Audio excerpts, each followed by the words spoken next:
Today I'm gonna show you how to eat more vegan in less than a minute. Let's go. Step 1. Follow a couple of vegan cooks and look at their dishes so you don't think of it as a big sacrifice but a delicious new lifestyle. Step 2. Go to your local supermarket and look for plant-based kinds of milk. There are usually lots of them. Trust me, I live in a city where they can't even straighten out a tower. Anyway, I recommend oat milk.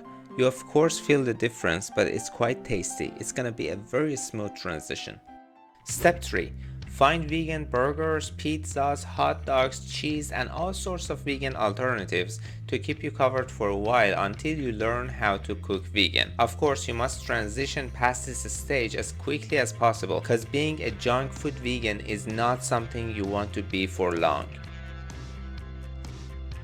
Step 4.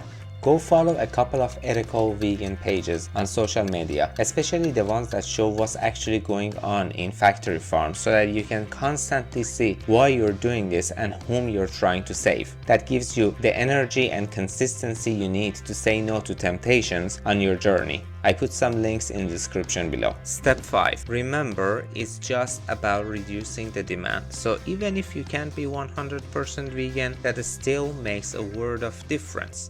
Step 6. For every like and subscribe button you press on this video, I can afford to drink a cup of chocolate oat milk. Oat chocolate milk? Chocolate, not milk? It took more than a minute. I'm gonna make it up to you next week.